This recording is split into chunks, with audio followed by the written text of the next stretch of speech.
News, सच जरूरी है। नमस्कार दर्शकों, ये है MNS न्यूज नेटवर्क और आप देख रहे हैं MNS न्यूज टीवी। मैं हूँ आपके साथ प्राची। आइए देखते हैं देश और दुनिया की तमाम बड़ी खबरें। भेदभाव न रोक पाने पर यूजी को हुई फटकार। चीन में फिर हुआ कोरोना जैसी बीमारी का आकाश। हत्याकांड के आरोपी चाटे का कबूलनामा। आइए देखते हैं खबरें विस्तार से। भेदभाव न रोक पाने पर यूजी को हुई फटकार।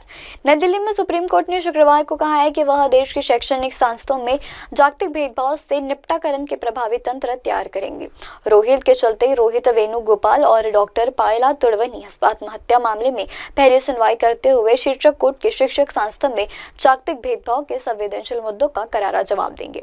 सुप्रीम कोर्ट ने यूजीआई को फटकार लगाते हुए कहा कि अपने 5 सालों में जागतिक भेदभाव के मामलों में कोई कार्रवाई क्यों नहीं की। न्यायमूर्ति उज्ज्वल भुइये की पीठ ने विश्वविद्यालय अनुदान आयोग यूजीसी को मसौदे नियमों का अनुसूचित करने का निर्देशन दिया था, ताकि यह अनुसूचित और सूचित किया जा सके कि केंद्रीय, राज्य, निजी और डिमोक्रेट विश्वविद्यालय के छात्र में साथ ही जागतिक भेदभाव न हो। पीठ ने कहा था कि 2019 में जनहित के चलते याचिका भी दायर की जाएगी, लेकिन इस मुद्दों पर अब तक किसी भी ठोस सुनवाई नहीं हुई। अदालत ने यूजी को उन संस्थाओं के चलते संख्याओं के बारे में जानकारी देने को कहा जिसके चलते प्रारूपित करने का निर्देशन भी दिया गया था। शैक्षणिक स्थानों में निष्पक्ष को बढ़ावा देने के लिए 2022 के चलते और 2012 का अनुमान के दौरान इस पर समान अवस्थित प्रोत्साहित भी किया गया था। पीठ ने यह भी कहा कि हम इस संवेदनशील मुद्दे के प्रति समान रूप से संचित करेंगे। हम कुछ करेंगे, हमें यह सूचित करने के लिए कुछ प्रभावी तंत्र और तौर तरीके तलाशने होंगे। इसी के चलते 2012 के नियम वास्तविक रूप से लागू होंगे। बढ़ती अगली खबर की ओर। चीन में फिर कोरोना जैसी बीमारी का आकांक्ष। नई दिल्ली में 5 साल पहले चीन के कोविड-19 जैसी सकारात्मक बीमारी शुरुआत हो गई थी, जो बाद में पूरी दुनिया में फैलती हुई नजर आई। इसी के चलते लाखों के लोगों की जान गंवानी पड़ी। पिछले दिनों चीन में फिर सांस थम सी गई है, जिसके चलते संबंधित बीमारी में वृद्धि देखी जा रही है, जिससे ह्यूमन्स मेटोलॉजिस्ट भी कहा गया है। सोशल मीडिया रिपोर्ट की माने तो इसके मुताबिक वे तेजी से यह वायरस जापान में फैलते नजर आया। जापान में कई लोग इससे प्रभावित भी बताए गए। कुछ लोगों का दावा है कि अस्पताल और शमशान घाट पर भीड़ देखने को मिल रही है। सोशल मीडिया यूजर्स इन्फोलिया एंज के चलते MHP माइक्रोफोजेंस यूनियंट और कोविड-19 सहित कई वायरस की मौजूदगी होने का दावा है। चीन में फैल रही HMPV वायरल ठीक फ्लू और कोविड-19 के लक्षणों से मेल खाती है। इस स्वास्थ्य अधिकारियों की ओर से भी देखा जा सकता है। साथ ही चीन खोज कर रही है कि इस के चलते क्या हो सकता है। ब्रिंच में भी चीन के देश में बड़े पैमाने पर फ्लू के प्रकोप संबंधित खतरों को अधिक त्वरित पर देखा गया और इसी के चलते इसे देखते हुए कहा गया कि सर्दियों के दौरान होने वाली समस्त संबंधित बीमारियों के मामले में पिछले साल की तुलना में इस वर्ष कम गंभीरता है।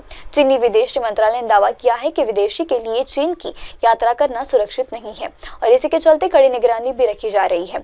चीन में MHV के सहित कई वायरस हावी हो सकते हैं। चीन के डिजिटल कंट्रोल ऑपरेशंस के चलते MPSC वायरस के फैलने को रोका जा सकता है। पायलट मीटिंग के चलते सिस्टम बी की घोषणा की गई है। चीन में सर्दियों के दौरान सांस संबंधित बीमारियों का दावा बढ़ते हुए नजर आया।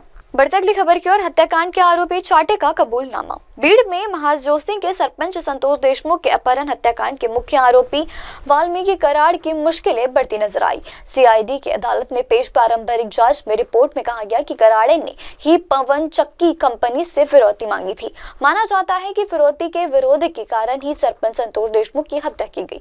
कराड़े के खिलाफ कम से कम 15 मामले दर्ज है। इन मामलों के एक अन्य आरोपी तथा पंचचक्की कंपनी से 2 करोड़ रुपए की फिरौती मांगने के आरोपी विष्णु चाटे ने हिरासत के दौरान की गई पूछताछ में कबूल किया कि कराड़ ने अवध कंपनी के परियोजक अधिकारी को धमकाकर 2 करोड़ रुपए की फिरौती मांगी थी। 11 दिसंबर 2023 को केज थाने में फिरौती मांगने का मामला भी दर्ज किया गया था। इसमें वाल्मीकि कराड़, विष्णु चाटे और सुधीर घुले आरोपी थे। कराड़ और चाटे फिलहाल CID हिरासत में है। कराड़ को हिरासत में लेने के लिए दलील देते वक्त पुलिस ने अदालत में रिपोर्ट पेश की थी। वक्त हो जाए दर्शकों ब्रेक का। ब्रेक लौटने के बाद देखिएगा देश और दुनिया की तमाम बड़ी खबरें। बने रहिए MNS न्यूज टीवी पर। नमस्कार। हाय, मैं हूँ तापसी पन्नू और आप देख रहे हैं MNS न्यूज। आप देख रहे हैं MNS न्यूज, सच जरूरी।